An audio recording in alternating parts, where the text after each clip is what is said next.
নমস্কার বন্ধুরা, বং ঘরানায় আপনাদের সকলকে জানাচ্ছি স্বাগতম। আজ আমি একটা নতুন রেসিপি নিয়ে আপনাদের সামনে উপস্থিত হয়েছি। আজ আমি বানাবো সম্পূর্ণ নিরামিষভাবে তৈরি দই পটল। এই দই পটল যে কোনো পোলাও, ফ্রায়েড রাইস, সাদা ভাত, রুটিতে খুব সুন্দর যায়। আর এই রেসিপিটি খুবই সহজ, খুব টেস্টি একটা রেসিপি।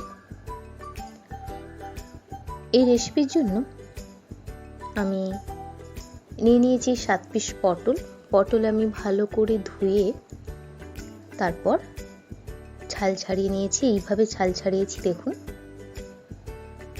এরপর পটলের দুই দিকে একটু একটু করে আমি কেটে নিয়েছি। দেখুন আমি দেখাচ্ছি, দেখুন এইভাবে কেটে নিয়েছি। আপনারা বেশি কাটবেন না, তাহলে রান্না করতে করতে দুটো ভাগ হয়ে যায়, খুলে যায়। আপনারা এইভাবে একটু একটু করে কেটে নেবেন।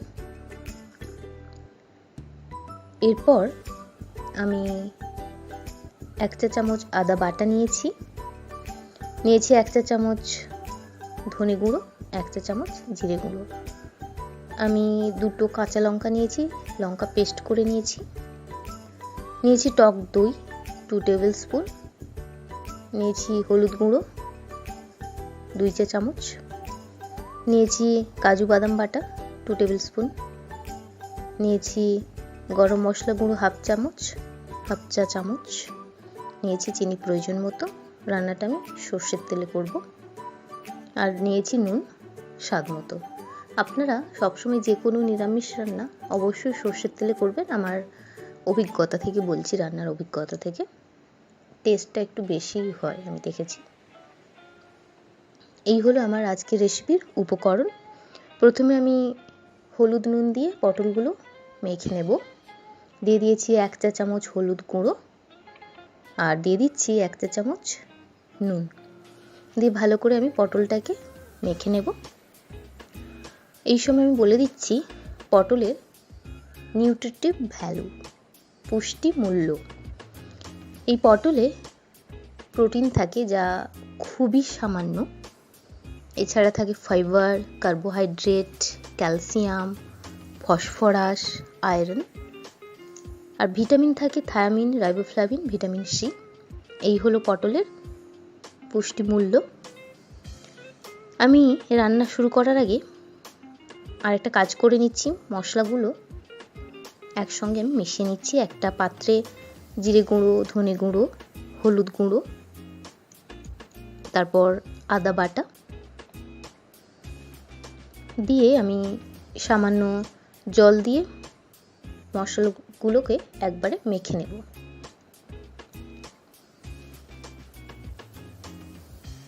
ভালো করে মেখে নেব। পটলের পুষ্টি মূল্য বললাম, ভিডিও দেখতে থাকুন। পটলের উপকারিতা আমি বলে দেব।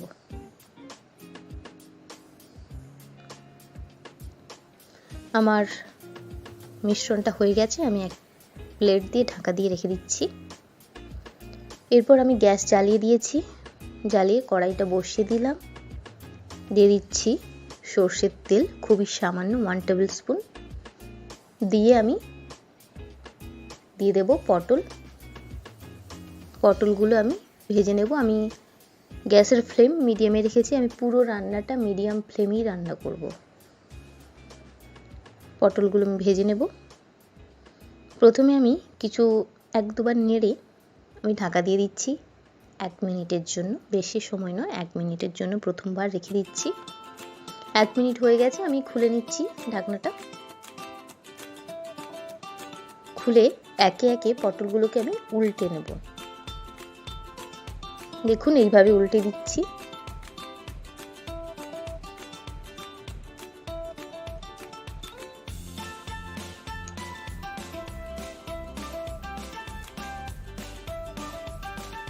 এরপর আমি আবার 4 মিনিটের জন্য ঢাকা দিয়ে রাখবো। 4 মিনিট হয়ে গেছে, আমি ঢাকনাটা খুলে নিচ্ছি। দেখুন আমার পটল ভাজা হয়ে গেছে। এই 4 মিনিটের মধ্যে অবশ্যই আপনারা মাঝে মাঝে দেখবেন পটলটা এক দুবার উল্টে দেবেন। আমিও করেছি এইরকম। দেখুন আমার পটল ভাজা হয়ে গেছে। কি করে বুঝবেন পটল ভাজা হয়ে গেছে? দেখুন পটলের স্কিন কুকড়ে গেছে, তার মানে পটল ভাজা হয়ে গেছে। আমি একে একে অন্য পাত্রে তুলে নিচ্ছি পটলগুলো। পটল তুলে ওই পাত্রেই আমি দিয়ে দেব সর্ষের তেল 1 টেবিল স্পুন। সবসময় খুব কম তেলে রান্না করার চেষ্টা করবেন। দিয়ে দিচ্ছি এলাচ আর লবঙ্গ। উপকরণ বলার সময় এই মশলার কথা বলা হয়নি। আমি ভেজে নিচ্ছি। ভাজা হয়ে গেলে দিয়ে দিচ্ছি আমি যে মশলার মিশ্রণ বানিয়েছি, এটা আমি দিয়ে দিচ্ছি। দিয়ে ভালো করে মশলাটাকে আমি কষতে থাকবো।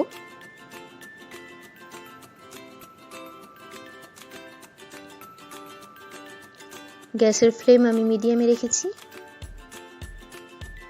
দেখুন আমি মশলাটাকে কষে নিচ্ছি। এরপর দিয়ে দিলাম সামান্য জল। সামান্য লেগে যাচ্ছিল কড়াইতে, তাই আমি সামান্য জল দিয়ে দিলাম। দিয়ে আবার কষতে থাকবো।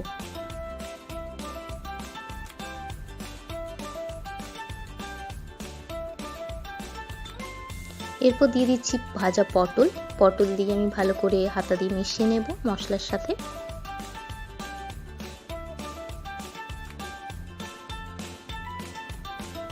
ভালো করে মিশিয়ে নিচ্ছি।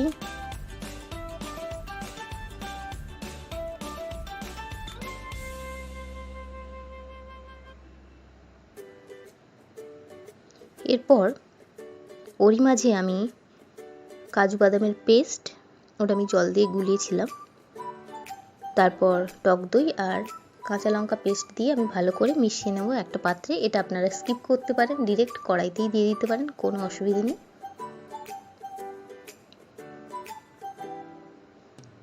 ভালো করে এটা মিশিয়ে নেব।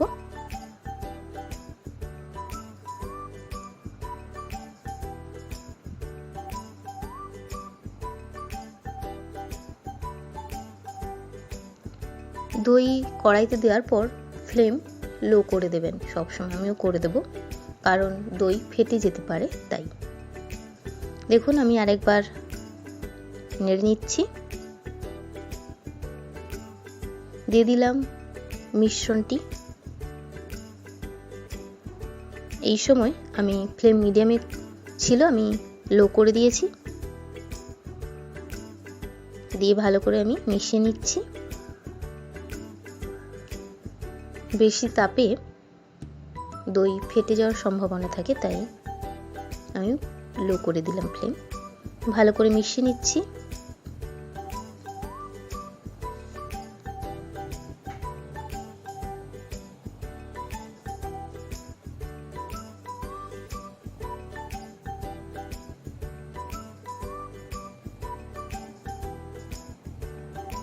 এইভাবে মিশিয়ে নিতে হবে।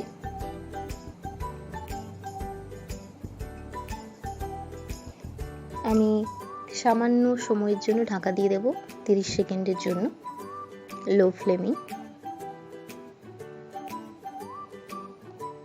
30 সেকেন্ড পর আমি খুলে নিচ্ছি। ঢাকনার মধ্যে যে জলটা থাকে, ভেপারের জল, ওটা কখনোই বাইরে ফেলবেন না, কড়াইতেই দেবেন, কারণ আমার যে রান্না হচ্ছে তারই জল ওটা, তো ওর মধ্যে খুবই পুষ্টিগুণ থাকে, তো অবশ্যই বাইরে ফেলবেন না। দিয়ে দিলাম জল। জল দিয়ে ভালো করে মিশিয়ে নেব।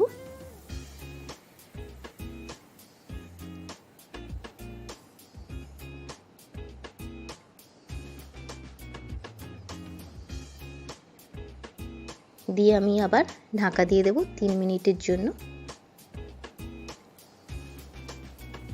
3 মিনিট হয়ে গেছে, আমি ঢাকনা খুলে নিচ্ছি। দেখুন জল অনেকটাই কমে গেছে। এই সময় আমি দিয়ে দিচ্ছি নুন 1 চা চামচ। নুন টেস্ট করে অবশ্যই দেবেন, কারণ পটলে আমি নুন আগে মাখিয়েছিলাম, তাই দেখে শুনে নুনটা দিতে হবে।